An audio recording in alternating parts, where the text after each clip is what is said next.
Yes, first of all, to be human, you have to be persuadable in every moment. It doesn't matter how intelligent you are. The current generation, we are being called the millennials. So that's why we are asking ourselves, why are we being called that? So first we have to know that millennials, these are guys who are born after the year that is the 1982 and onwards. That is the 21st century, like us. Now this goes to the youths. Why are we being called millennials? Number one, this is because we are being seen as very lazy. Number one, we are entitled, and number three, sometimes we are being seen as unfocused, narcissistic, and also very tough to control. So this come in because of 3 or 4 reasons. Number one, it comes in because of parenting. Number two, technology. Number three, we have to talk about the impatient, and then the fourth one is on the environment. So we are going majorly to speak about technology, which has really impacted some effects on us as youths of current generation. So as youths, you know this, that averagely we use our social media for 2 hours on average daily use. That is the average, because I know some of us use it even more than 2 hours. So imagine you're not eating for that 2 hours, but on social media you are there for 2 hours. Remember that the social media companies employ attention engineers.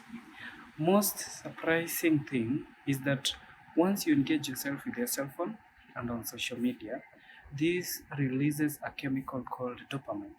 And this dopamine is a novelty chemical that is used on excitement on suppresses. That is why in the line of the technology, that is the technology effect, we have found 3 basic diagnoses. That is, one, we have the anxiety. Number 2, we have the depression. And number 3, we have the stress. So when we are talking about technology, we are going to finish by speaking about the effects of technology. And technology has 4 stresses. Number 1, we have the highlight reel. This is whereby you are comparing your life with others. So you want to do something because someone else is doing that thing. You want to be like that other person. So maybe your friend is happy, and then you also want to be happy the way he is, and you know very well that you're not happy. So number 2, we have issue of social currency. Social currency, these are things like the likes and the comments that we always like to follow.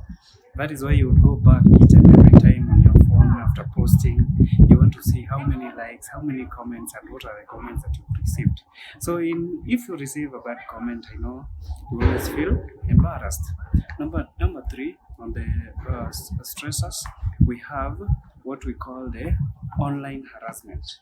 And on online harassment, here is whereby you find someone, you sent someone something, or maybe a message, or you posted something to impress someone, but somebody else uses this thing on another platform. And the fourth thing is that is the issue of missing out, fear of missing out. Have you ever thought of deleting that account in social media? For example, your Facebook account, your Twitter account. Yeah. Have you ever thought of deleting it? So you fear missing out some point, and then you fear maybe you're not on the right track. So you feel that your account should be deleted. So most of us, we have that stress, which is giving us a lot of depression. That is due to the social media effects that we are having.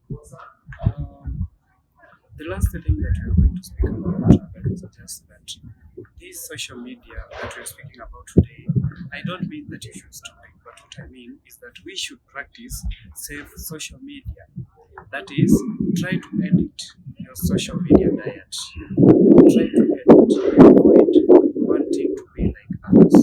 Just be you, always stick to be you, and always think positive about whatever you do in the social media. The social media, for example, should be used for at least positive things.